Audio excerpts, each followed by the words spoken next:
Eala aims to get even with Valentova in Qatar Open Manila, Philippines.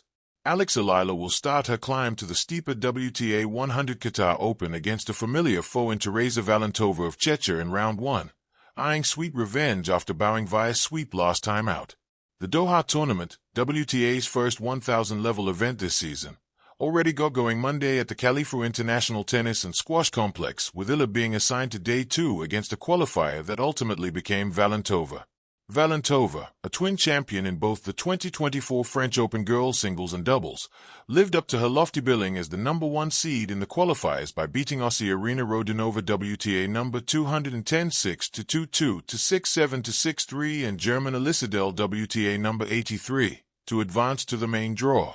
Thank you, Abu Dhabi. A time was had. Next stop, Doha, said Eala Sunday, sharing a series of scenic views upon arriving at the Qatari capital, including a photo with close friend Zeynep Sönmez of Turkey. Eala and Valentova are shoulder-to-shoulder in the WTA rankings, AA at number 45 and Valentova at number 44, making it one of the interesting matchups in the 64-player main draw, featuring a bevy of buys for top seeds. Game time and court assignment are yet to be determined, but the 20-year-old Filipina pride has nothing bigger in mind than to exact vengeance after absorbing a 6-1, 6-2 defeat in the Japan Women's Open last year.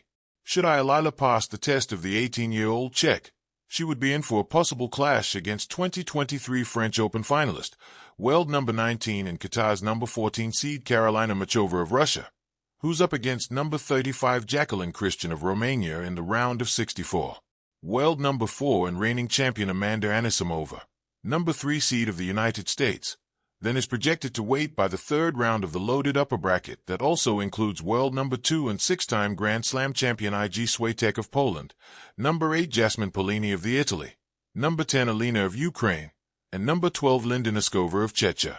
Eala's good friends in San WTA number 49 and Janice Jan of Indonesia WTA number 47 are also in the same bracket as newly minted Australian Open champion and number 2 seed Elena Rybakina of Kazakhstan headlines the bottom half. The lefty sensation is expected to be buoyed by a strong Filipino crowd once again, similar to the Day 500 Abu Dhabi, where she beat Sönmez en route to the quarterfinal stint and teamed up with Jen for a double semifinal finish. Abu Dhabi became Eala's third straight playoff appearance to kick off the season with a bang after a Final Four finish in the WTA 250 ASB Classic in Auckland, New Zealand, and last 8 stint in the WTA 125 Philippine Women's Open.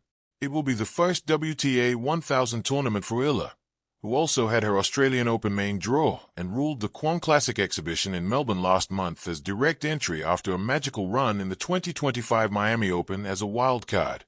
That campaign marked by wins against the likes of Swiatek, Madison Keys, and Yelena Ostapenko, all Grand Slam champions, skyrocketed Eala's career to enter the top 100 and later on top 50. As per the WTA live rankings, Eala is currently at number 40 leading to Doha with 1244 points and could rise higher given another deep campaign. At stake in Doha is at least 65 ranking points and a $26,000 purse if Eala reaches the second round, possibly getting her to top 35. She'd settle for 10 points and $18,300 with an early boot for a plateau at top 40 to 45. Eala faces a busy stretch after Doha, strutting her stuff back in the United Arab Emirates at the Dubai Tennis Championships on February 15th to 21st and the Indian Wells BNP Paribas Open on March 4th to 15th before a grand return in the Miami Open on March 17th to 29th. The Doha air carried a strange mix of sea salt and ambition drifting across the Khalifa International Tennis Complex as the Qatar Open settled into another long night. For Alexandra Eala, the lights felt brighter than usual, not because of the crowd or the cameras, but because of a memory she hadn't shaken loose. Valentova. The name surfaced like an old echo, soft but insistent, a match from the past, a loss that didn't scream heartbreak, but whispered unfinished business. Tennis losses often do that. They wait patiently, tucked between practice sessions and airport lounges until the moment feels right. Tonight felt right. Eala sat on the bench before warm-up, fingers tightening around the grip of her racket. She watched Valentova on the opposite side of the net, calm and methodical, the same composed presence that had once disrupted Eala's rhythm. Back then, Eala had rushed. She had wanted the win too quickly, as if effort alone could bend time. She knew better now. DOA had been good to her this week. The courts played fast, rewarding precision and courage. More importantly, she epic showdown alert. Eala versus Valentova. The intense rivalry reaches its peak at the Qatar Open. The desert air in Doha hums differently when destiny is about to collide with ambition. Under the floodlights of the Qatar Open, where the court gleams like polished marble and every rally echoes with promise, two rising stars are about to meet once more.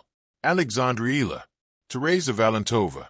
Two names, two paths, one unavoidable moment.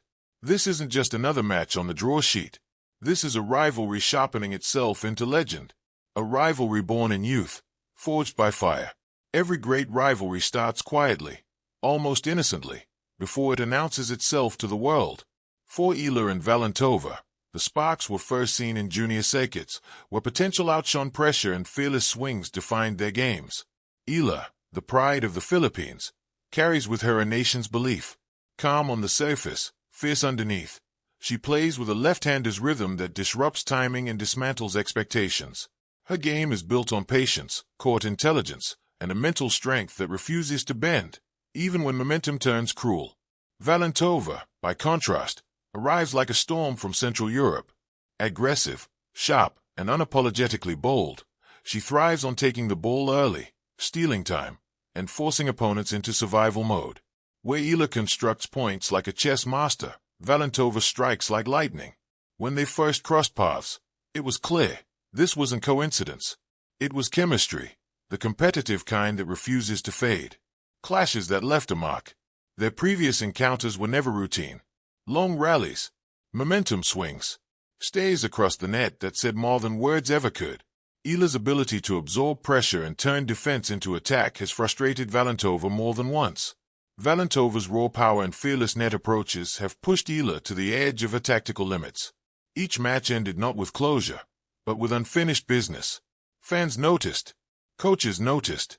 The tennis world quietly circled future dates on the calendar. Now, the Qatar Open has delivered the stage.